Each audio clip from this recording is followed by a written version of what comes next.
Liverpool তাকে বিক্রি করেনি, নিজের মতো করে পথ খুঁজে নিতেও বলেনি। তবু 2023 সালের জুনে নিজেই অ্যানফিল্ড ছেড়ে দিয়েছিলেন রবার্তো ফিরমিনো। যোগ দিয়েছিলেন সৌদি প্রো লিগের দল আল আহলিতে। পেয়েছিলেন অধিনায়কত্বের বাহুবন্ধনী। 1.5 বছর পর সেই আহলিতেই ফিরমিনো ব্রাত্য। 2024-25 মৌসুমের বাকি অংশের জন্য ফিরমিনোকে স্কোয়াডে রাখেনি আল আহলি। শীতকালীন দলবদল মৌসুমের শেষ দিনে পোর্তো থেকে গালেয়ানোকে নিয়ে এসেছে আহলি। তাকে জায়গা করে দিতে ফিরমিনোর নাম প্রো লিগ থেকে বাদ দিয়েছে ক্লাবটি। 33 বছর বয়সী ফিরমিনো আহলির জার্সিতে প্রথম ম্যাচেই করেছিলেন হ্যাট্রিক।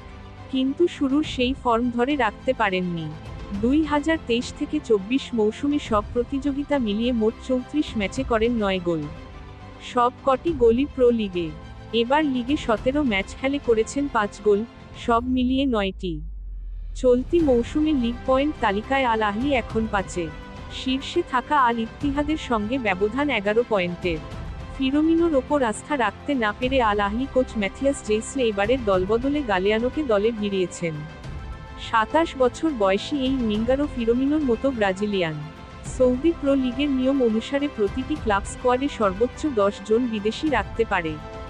আগে থেকেই আল আহলিতে 10 জন থাকায় গালেয়ানোর জন্য একজনকে বাদ দিতে হতো। সেটিই হয়েছে ফিরমিনোর বেলায়।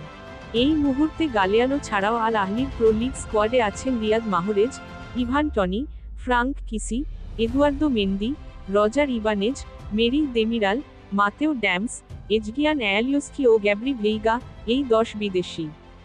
ডেইলি মেইল সহ বিভিন্ন সংবাদমাধ্যমের খবরে বলা হয়, সৌদি প্রো লিগের স্কোয়াডে না থাকলেও এএফসি চ্যাম্পিয়ন্স লিগের দলে আছেন ফিরমিনো।